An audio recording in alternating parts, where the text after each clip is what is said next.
Hey, hey, welcome back to Cream City Dreams. I'm your host, Megan Schultz, and this is the podcast where I introduce you to incredible women and incredibly creative women. Like today's guest, I am talking with Rachal Duggan of Rad Illustrates. If you don't know the name, you might know her butts.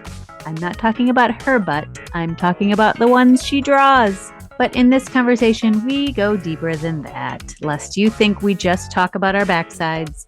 We talk about what it means to be honest and vulnerable and to say, this happened to me, so that other people feel less alone. She is the queen of that with her creativity and her artwork, and I am excited for you to hear her story. Pull up a chair, plant your butt down, and enjoy this episode. Today on the podcast, we are going deep, people. We're talking about butts. We're talking about bottoms. We're talking about backsides. But seriously, today's guest is known for drawing butts, but she is so much more than that. Rachal Duggan is an artist, an illustrator, a workshop facilitator, a teacher, a zine maker, and also pretty hilarious, I have to say. Welcome, Rachal. Wow, what an intro. Thank you. Yeah, I was like, wow, how many things are in my bio? I'm doing a doing a lot, you Yes. kind of start doing a little bit of everything, but yeah, thank Yeah, you. yeah. Well, and I met you back at the Creative Mornings in January when you were the presenting speaker, and you kept the audience in stitches by talking about yourself and getting really authentic and honest and vulnerable about your own life. And it's interesting that we're talking in this season, which is all about women who are bringing the joy, because on the one hand, it feels like drawing butts is lighthearted and funny. And actually, it's probably quite Yes. joyful for you, I'm imagining. And I can attest to that. Dun, dun, dun. Readers, Yeah. listeners, you can't see this. And I'm holding up a picture of my butt and my daughter's butt that Rachal drew. We stood together. It was so cute. It was so fun. So Yes. it is joyful. But on the other hand, what I heard from Creative Mornings is Yeah. that you've had some pretty heavy stuff happen in the last few months and in the last few years. hmm And yet it feels like part of your survival mechanism that you talked about is using your creativity to what felt to me as an audience member there was to remain joyful and to stay sane, in these hard times. And Yes. so I wanted to have you on this season because I think so many of us need to know how to do that because we are living in these times that don't particularly feel joyful. And yet we all Right. have to survive, right? We have to get up day after day and do the things and talk to the people and keep on keeping on. And so I'm hoping Yeah. that when we chat, you will just give us the answers. Like, how do we do this? Tell us all because you've done it in your own life. Yeah, well, I'm trying. I'm always Yes. trying, but yes, it is a balance and it's ever evolving.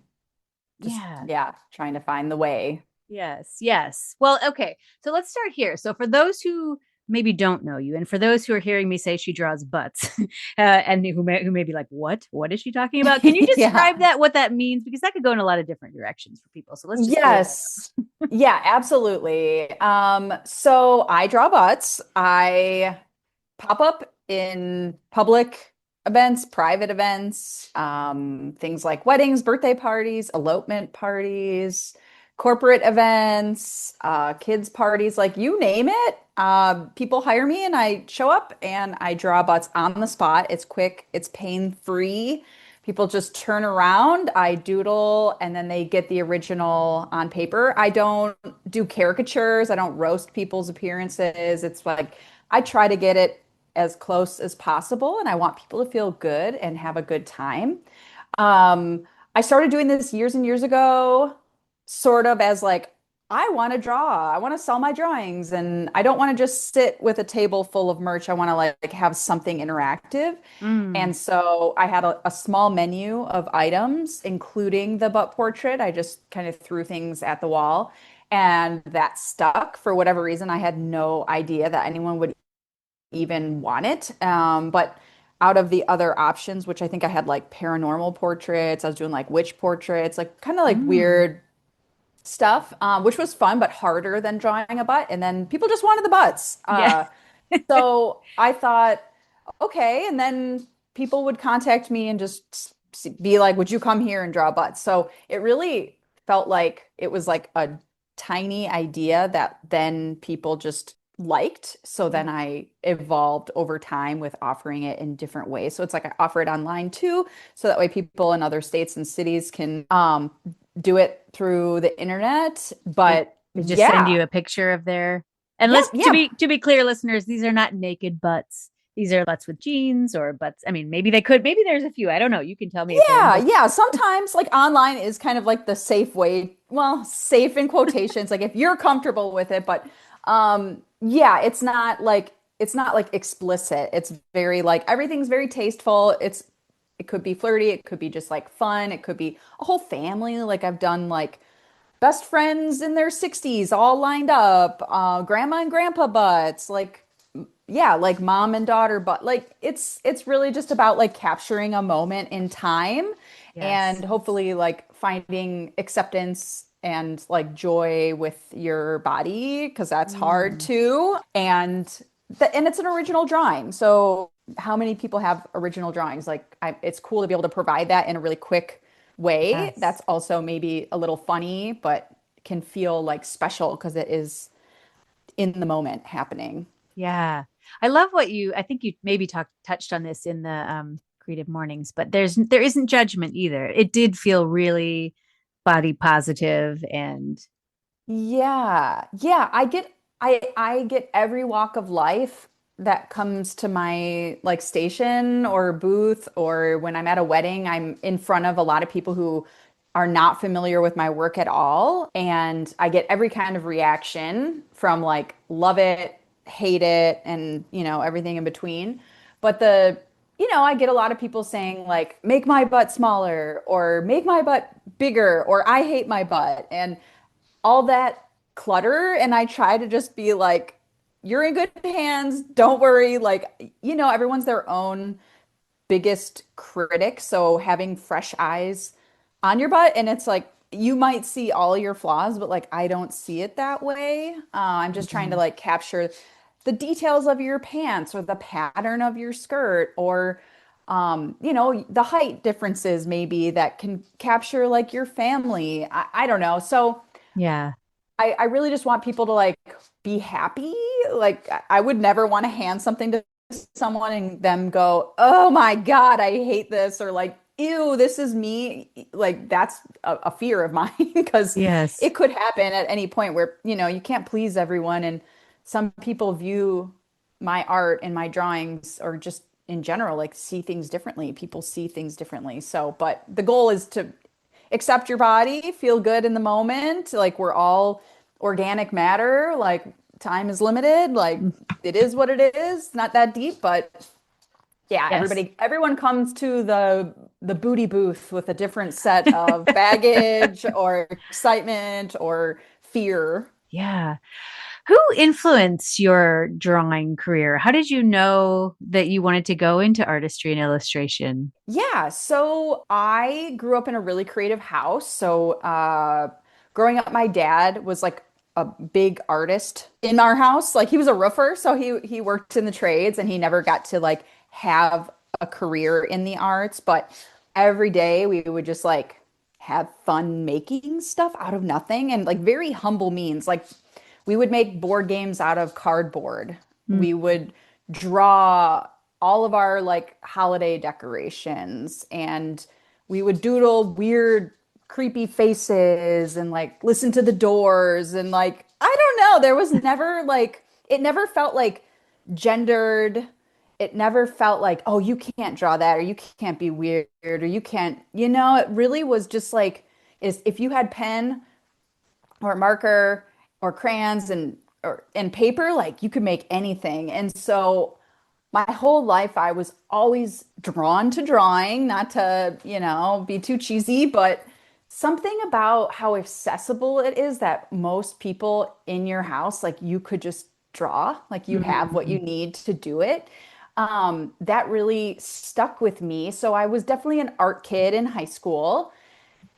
And I didn't really know what the heck I wanted to do. I never felt like, oh, I know what I should do. But my brother was also very into drawing and he went to art school. So I kind of was like, and I grew up in the burbs of Chicago. So it was like, oh yeah, I got to go to art school in Chicago. Like this is what he did. And I'm scared. So I'll do that. I can still take the train home to my parents. And in art school, it was just like fun and weird to just be in all sorts of creative environments, like making stuff, realizing what I don't like. I Mm. tried like printmaking and I was like, not for me. I don't like this. I just, like you try to do all these things. And I took like a fashion illustration class and I was drawing crazy clown outfits and like all the other people were drawing these like hot like sexy things, and I remember I was just like creating the weirdest like circus gear, and the teacher was actually like, you're onto something, like keep being what you're being, like you're not trying to draw like Victoria's Secret cool whatever's in like sellable, you're just like being creative. I didn't like it like permanently, but I just felt like I was like hitting on something where I'm like, okay, there's like maybe something, a voice here or like a style here, and I just have to like let myself go there. And then eventually I had a really good professor who was like, keep doing what you're doing. Like Mm. you're onto something. And like you can be an illustrator. And I think a light bulb went off and I was just like, I think I should just try to draw. Like drawing can be a career. I just have to like try it. So yeah, I feel Yeah. like I've had like a few different things, but ultimately like tapping into listening to myself, like instead of just being like, what's everyone else doing? What does it seem like, I can do like I was going to school with a lot of like graphic designers and stuff, and I was like, I don't think that's for me, but that seems like a great career and all these jobs. And yeah, I just kind of like did a lot of self-exploration, which I think is necessary as you're like coming of age. Yeah. Yeah. Well, and so cool then that you had someone like your father at home and then your teachers who I'm thinking because I had last season I had a woman who does process art with older folks in nursing homes and Oh, cool. elder facilities, and the number of people who say, "Oh, I can't draw. I'm not an artist," because Yes. they had a teacher once who was like, "Nope, that's not how you draw a house," or that like Yeah, somebody back yeah, in a ways ago said, that's not how you do it." And so, how cool yeah. to grow up in that supportive space. Yeah, yeah. I feel like I never felt discouraged when I was making stuff, no matter what environment I was in. And I guess, yeah, I'm probably feeling like lucky in that way Mm, because I've always felt like I like my line art. I like what I'm trying to do. Even if I don't individually love every drawing, I still feel like something, there's just like a connection there that's like true.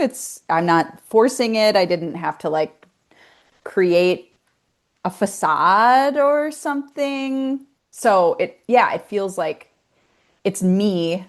It's hard because like it is my business and how I make money, but I do still feel like it is like very much tangled up in me, which mm, maybe is why the comics and like speaking from real life and like my traumas or processing of like hard things has been helpful because it's like, yes, I draw butts, yes, I make money off of drawings, but I also like am gonna be like brutally honest and real about who I am and how much like pain or darkness I have too, and like yeah. try to meld the two together so I don't seem like a fake person or just presenting like this is success, this is my life, like everything's perfect, I'm killing it. Yes, yes, yes, yeah.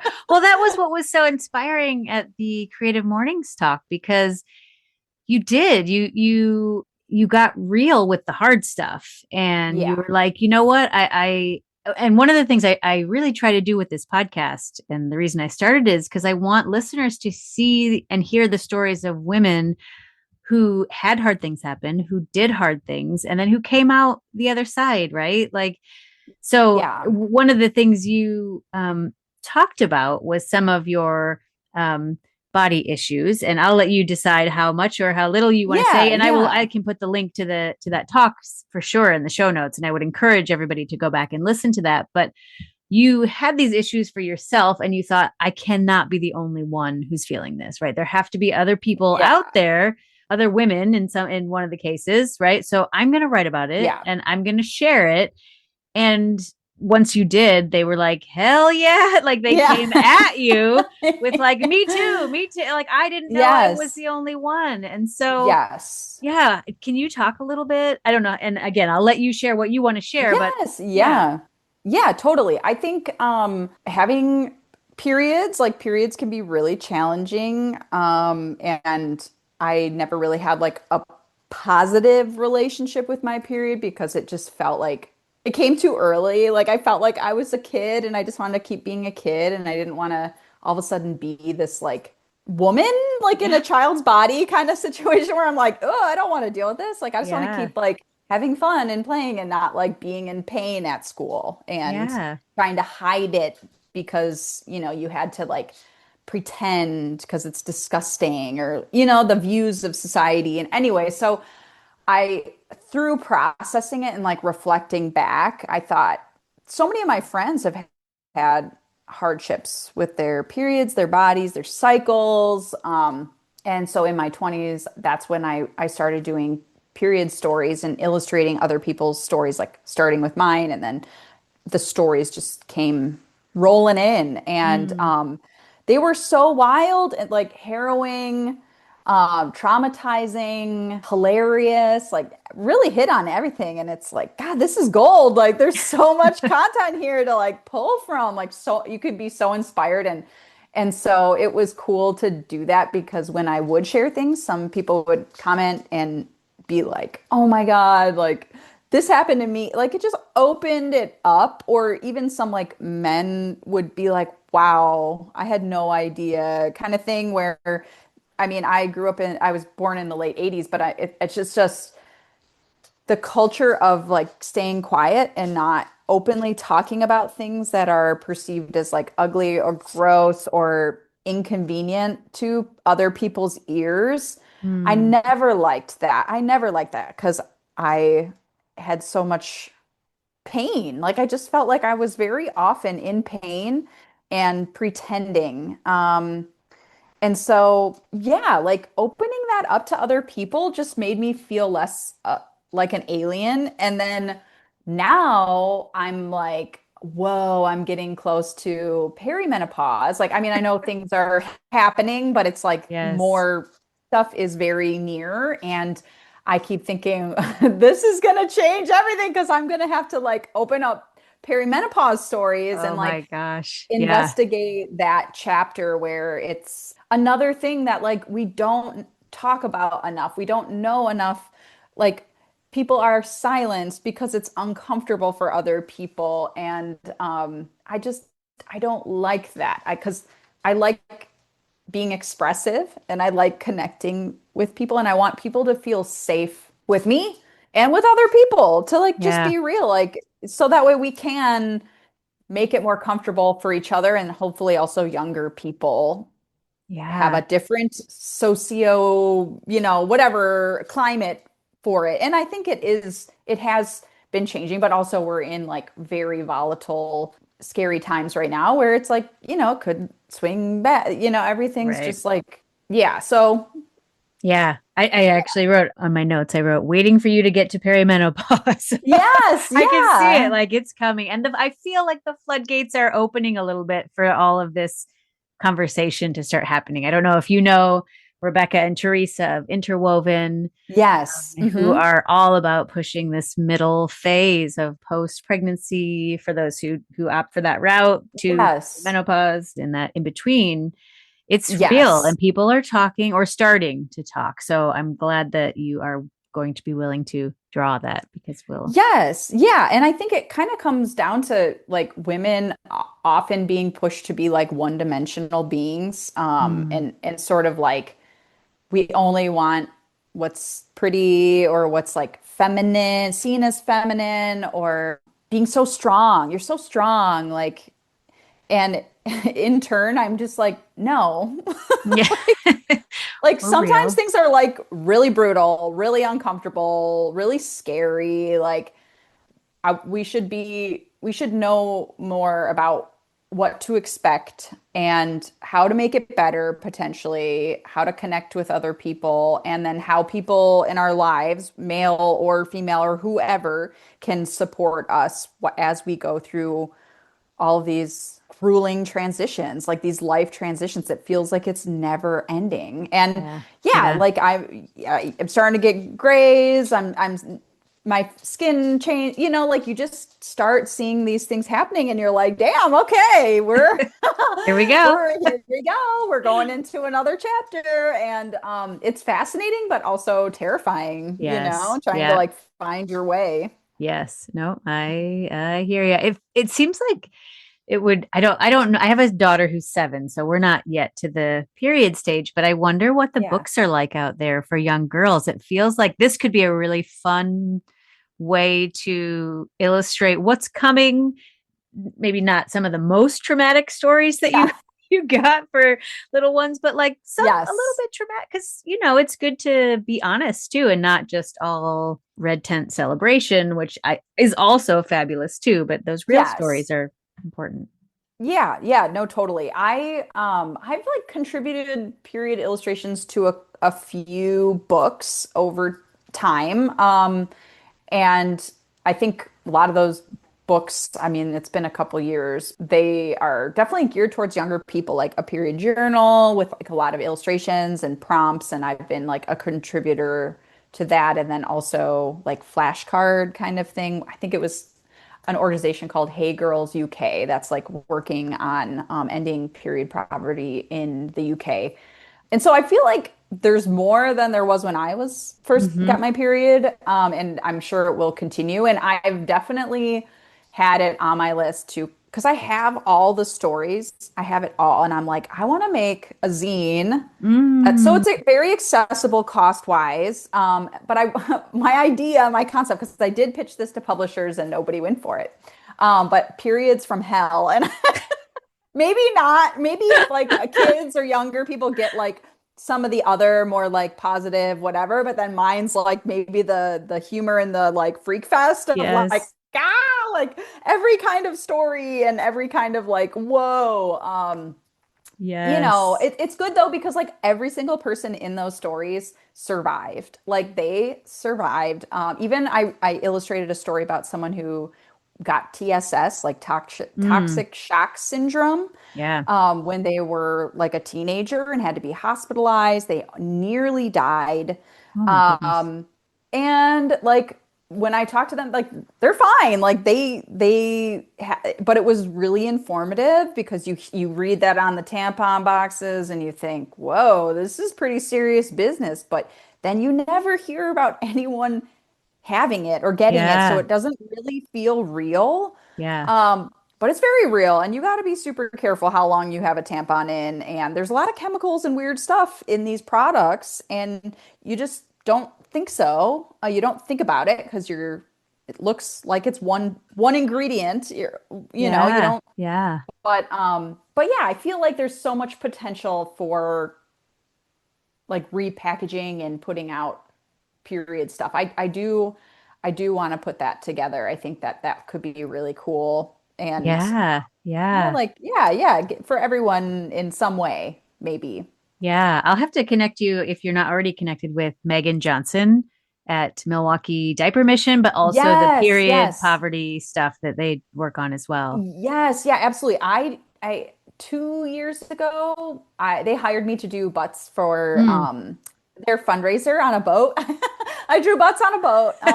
That was fun, and I've done the period party before. It was quite a few years ago, but my event schedule like hasn't lined up with when they have a Mm. event.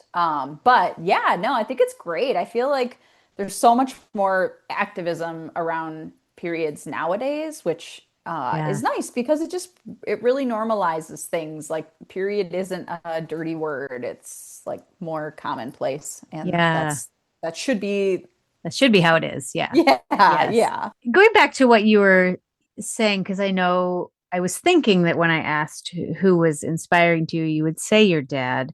And one Hmm. of the things that you also shared, and if it's okay to talk about here, you talked about Hmm. your dad and his health issues that he's gone through. Yeah. And I was trying to remember when that was exactly. He had a stroke.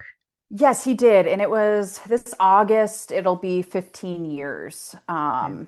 So uh a very long time that Yeah. yeah, we've been living in this like Post-stroke post-stroke era with your life. dad. Yeah. Yeah. Hmm. And that was one of the things that felt, as I was listening to the talk, it felt hard in terms of Yeah. how do I find the joy in that? How do I live with dad now and still be joyful? And I just wonder if there's anything you wanted to say about or could say about joy as it relates to our relationship and that relationship. Yeah, I think I've spent so many years like grappling and like trying to make sense of something that really doesn't make sense. I've tried making things work. Like, you know how you just sometimes I don't know if this could be like a lot of women I know are kind of fixers. And Mm-hmm. we societally and like family wise, like we kind of jump into like trying to fix situations. And I love saying shine a turd, like, like something sucks and you're just like, oh, how can I make it better? Oh, what if I do this? What if we do this?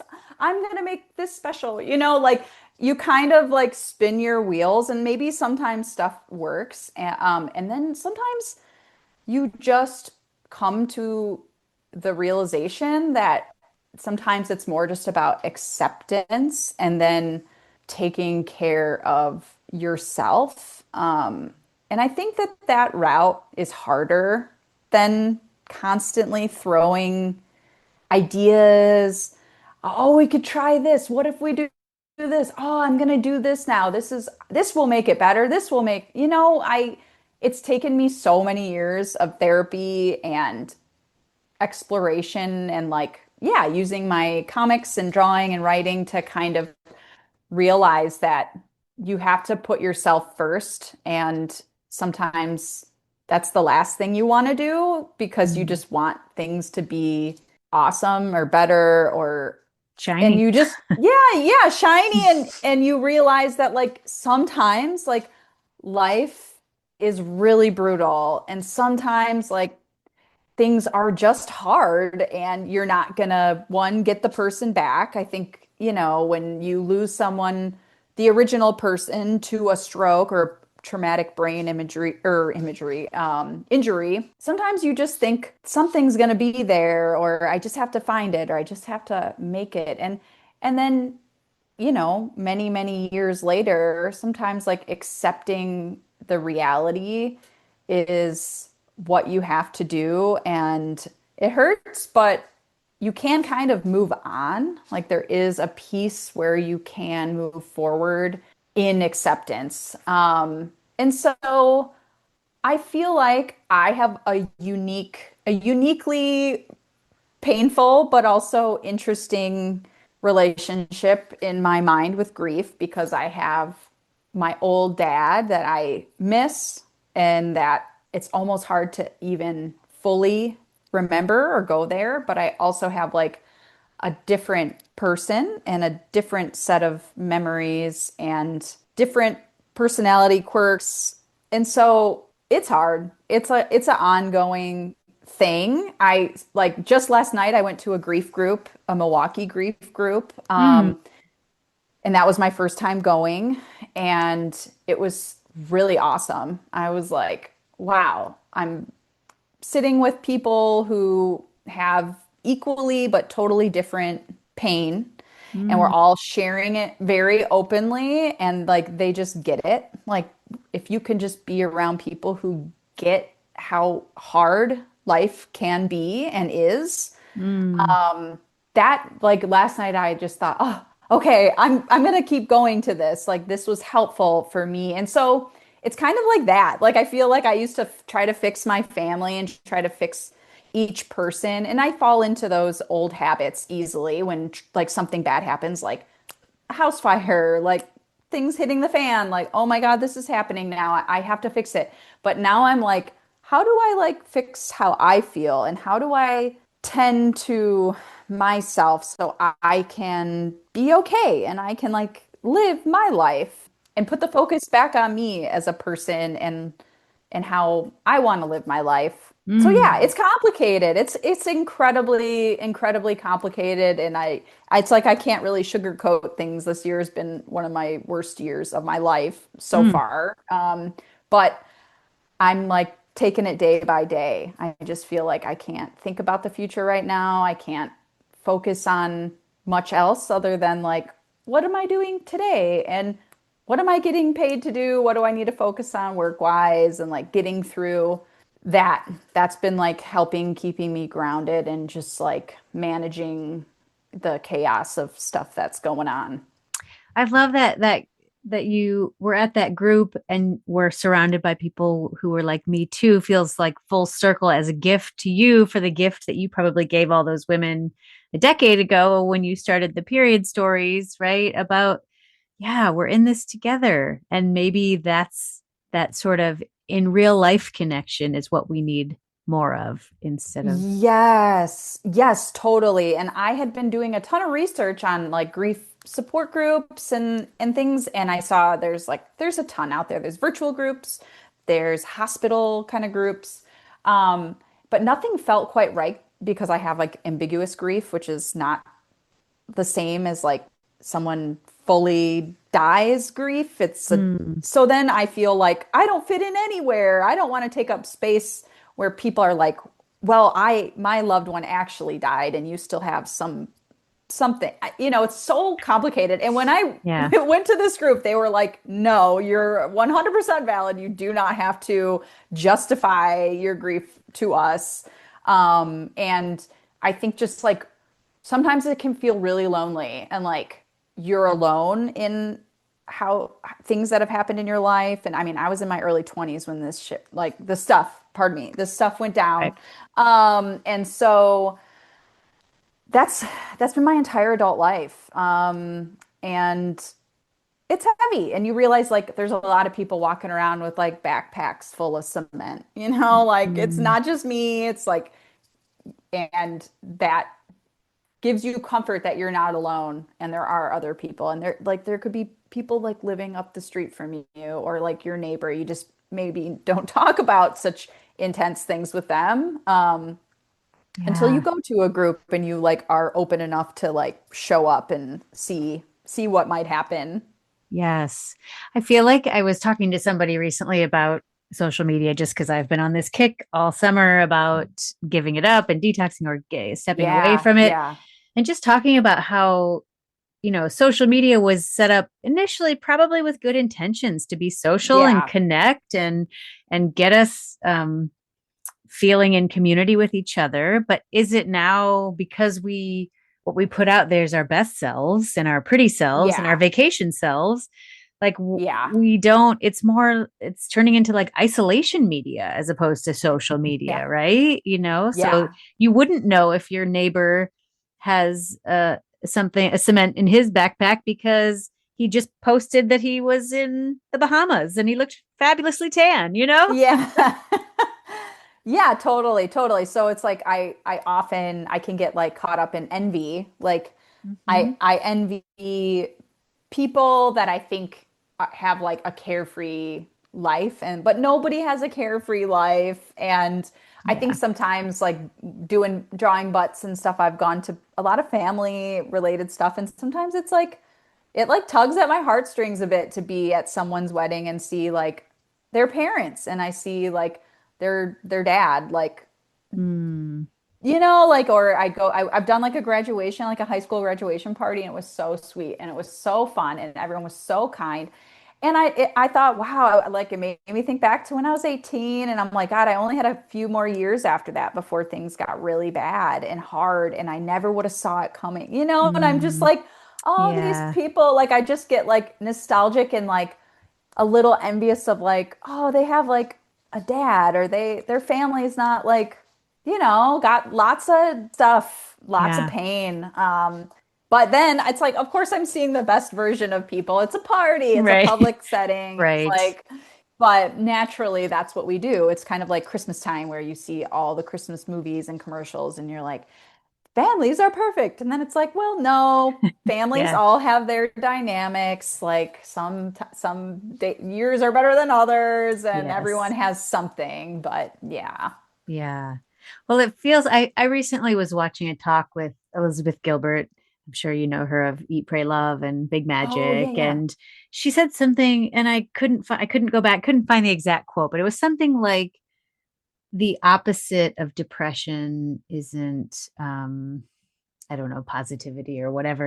It's actually like creativity, or it was something to do with how creativity is the antidote to depression and overwhelm and all of Yeah. that. And it feels like creativity is getting you out of the muck, as it were.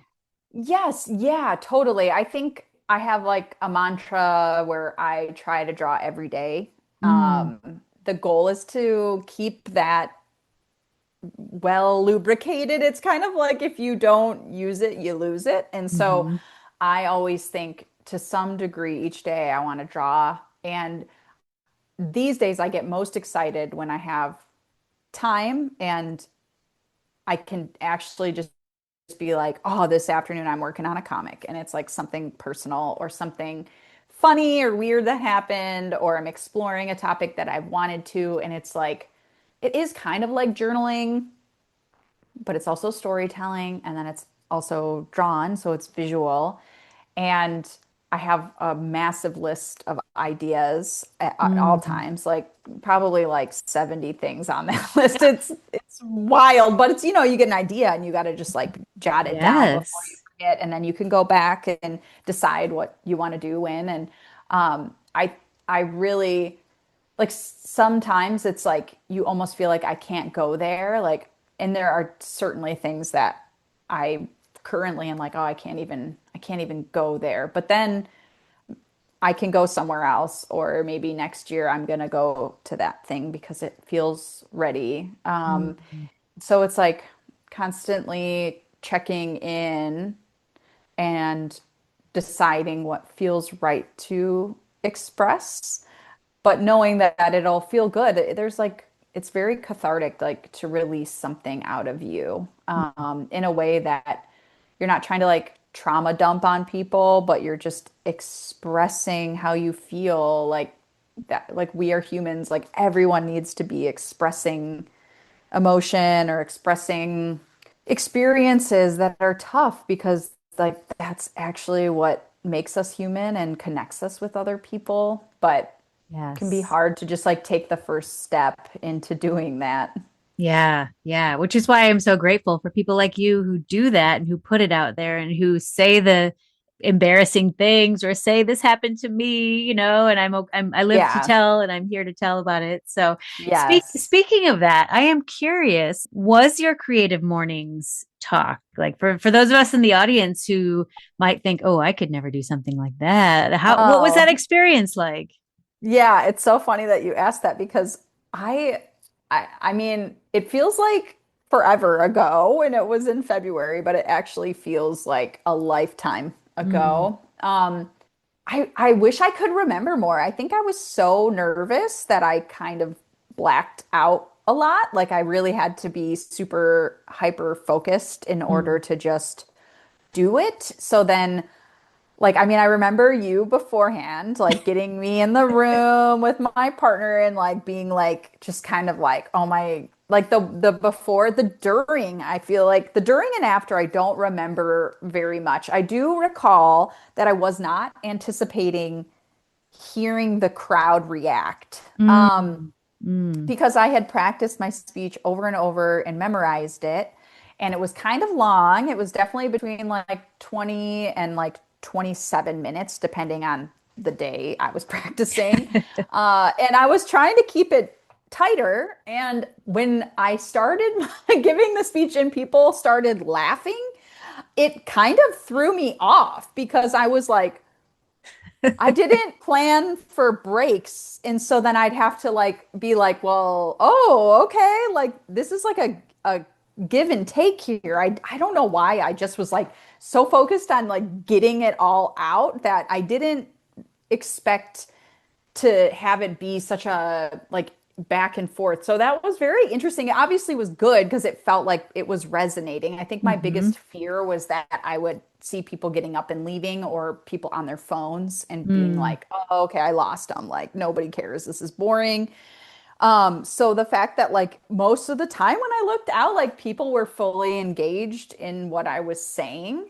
Mm. Um, and I didn't know, I didn't expect that. I had never done anything like that in terms of speaking for like giving a speech like that. I teach workshops, but it's very like we'll do this for a bit, we talk, we like, it wasn't where I'm just like projecting at a room for that long.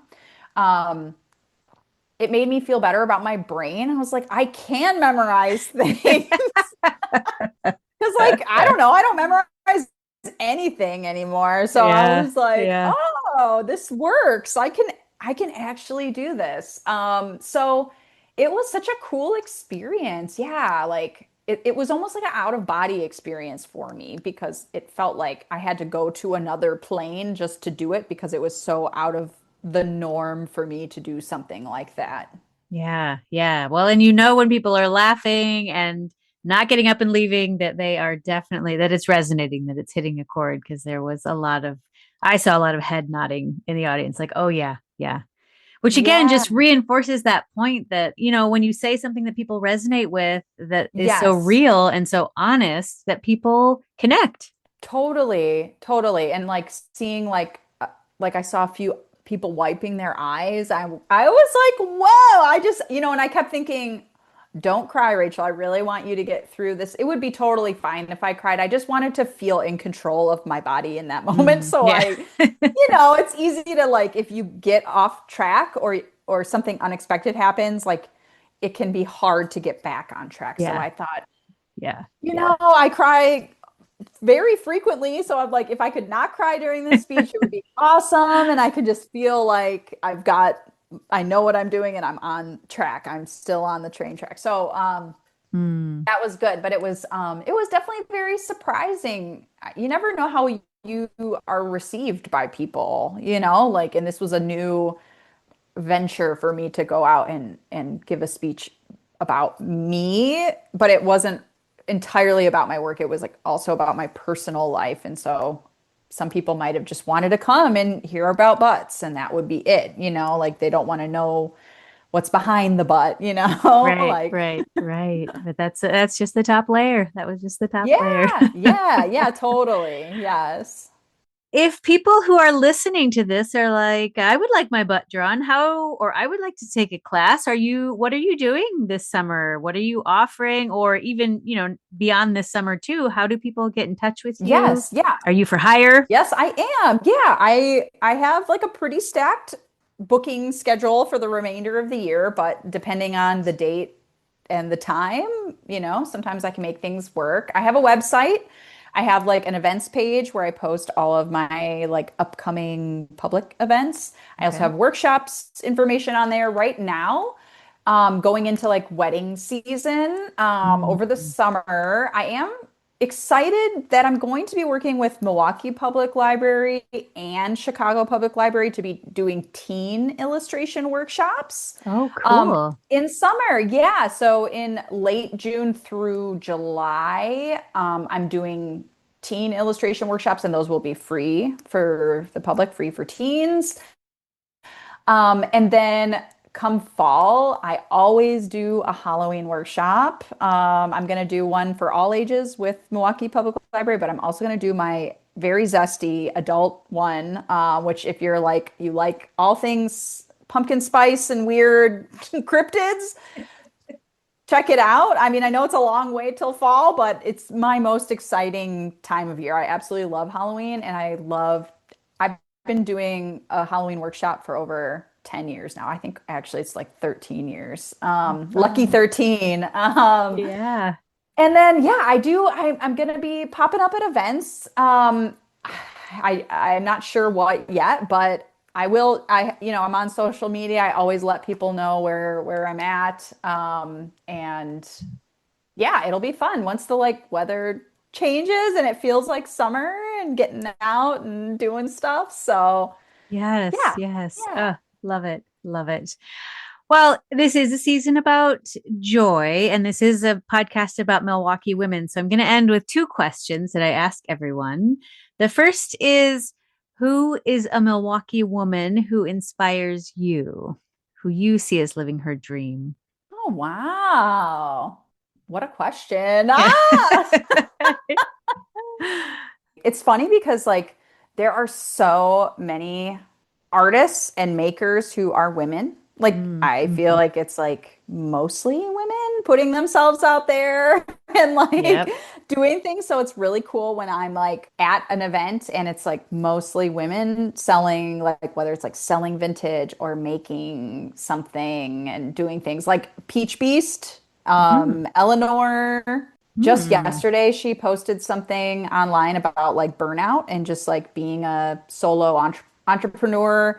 And she makes like earrings and necklaces and pins and like accessories and things. And I feel like she's killing it, like really doing awesome things and pushing herself forward. And she's also like very honest about how hard it is in this climate and not just showing like the pretty successes, like also being a real person, which in the age of influencer and whatever the heck is going on with our culture, like it's Mm-hmm. nice to see people be super honest. But yeah, I feel like I'm always inspired by all the gals doing all the things like making it work under the worst circumstances sometimes, like just still getting out Mm. there and putting like their craft or what they make forward. It's so cool. And yeah, there's no shortage of it. You Yeah. know, you could go probably to any city anywhere and you'd be like, oh man, like the women are killing it here. But Mm-hmm. especially in Milwaukee, like there are so many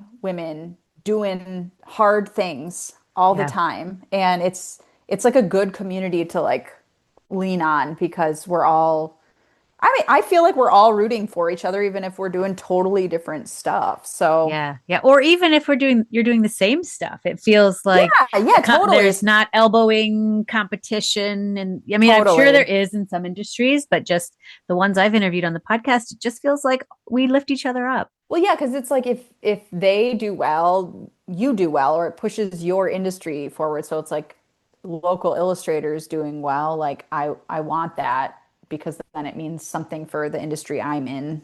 Yeah. And I Yeah. would want to share that and not hoard that sort of success. So Yes. yeah. Are you friends with Cheryl Kniesel? Do you know her yet? Yes, Oh, yeah, uh-huh. okay. Good. I'm Doing glad you. like the drawing of like meeting and like interpreting information. Hmm. Yeah, very Visual, cool. yes. Yep. Love her as well. So good. I'm so glad that's what I love about Milwaukee is not only are we supportive, but it is small enough that we intersect in so many different creative Yes, ways. I love it. I love that. totally.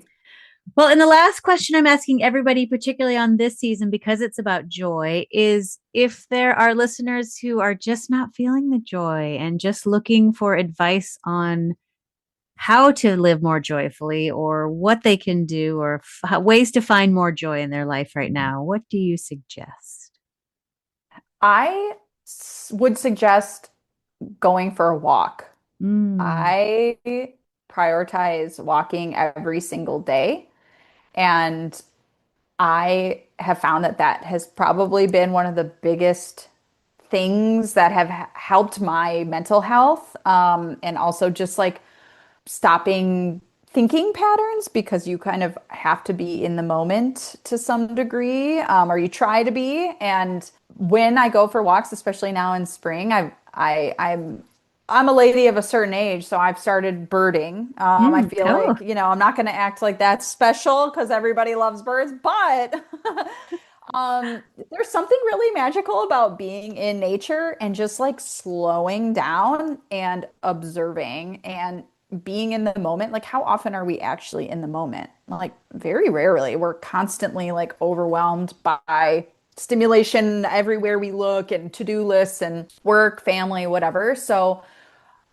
going out and like the park and walking around and hearing sounds and observing birds and maybe saying hi to someone who walks by or asking, what are you taking a picture? It's like it just kind of changes your whole day. And now it used to be really hard for me to even just like get on shoes to like go do the walk because I'd be like, oh, do I really want to do this?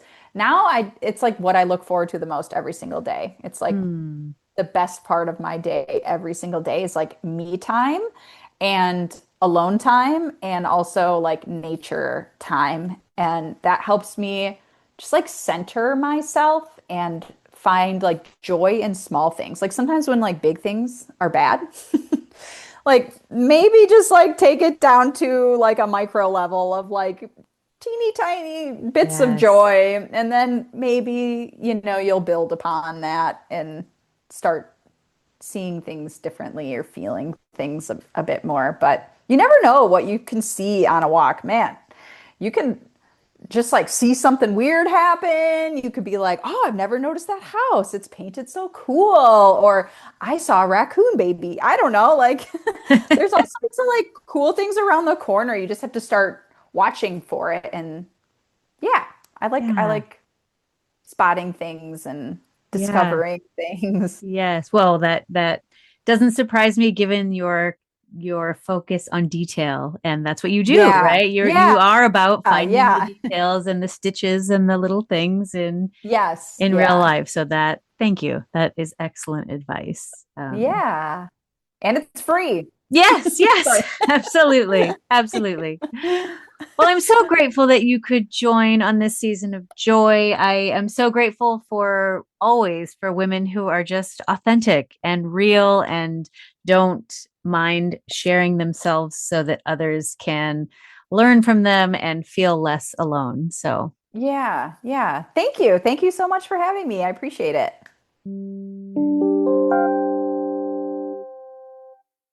what a fun conversation. Listeners, if you enjoyed this one, be sure you go back and listen to her Creative Mornings talk because she goes into even more detail about some of her own issues that we did not go deep dive into this time because I was more interested in the why and the how behind her sharing of what gets hard because I just think it's so helpful to know that you can put yourself out there. You can share things that are vulnerable or embarrassing or hard and survive. And in fact, have other people say, hey, thank you. I was feeling that too. And I thought it was just me.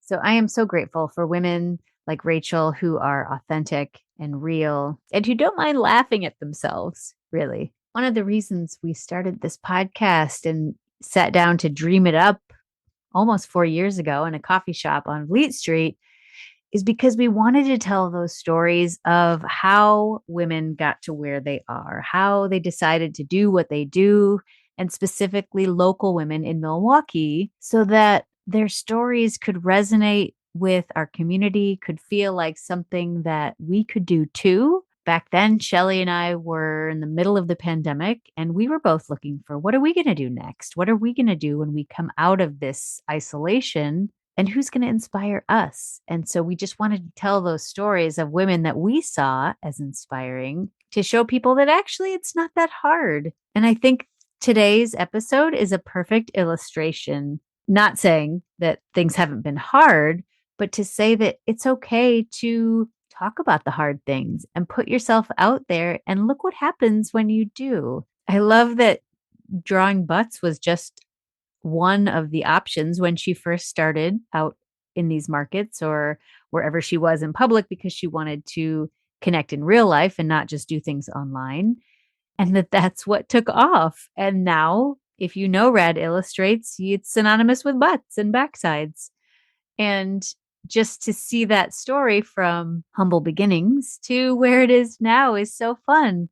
And I'm curious, listeners, what is your, and here I'm trying to think of a good butt pun, but maybe what is your back hustle? No, that's not so good, but I'm going to keep it in there. What would you do? What's your little thing that you would put on the side that who knows what it could turn into if you just tried it? Those are the stories that I love. I don't want to say accidental successes, but these successes that come when we don't entirely know what we're doing, but we just put it on a line item and try it out and see if it sticks, throw it to the wall. I would love to hear yours. Drop me an email, megan@creamcitydreams.com, or you can send a text right from the show notes. I will put Rachel's contact details and socials in the show notes and in my newsletter, as well as ways that you can reach her this summer if she's got things coming up. Go out and get your butt drawn if you can. It is so fun. It's so cute. And you take it away with you right then. So you've got your piece of art that you can hang. I actually took mine to a printer and turned it into a canvas that hangs right on my wall. It's so cute. If you're on my newsletter, you already saw it. And if you see her, be sure to tell her you heard all about her on Cream City Dreams. All right, I will be back next week with another Milwaukee woman living her dream in the Cream City. Until then, Milwaukee, keep on dreaming.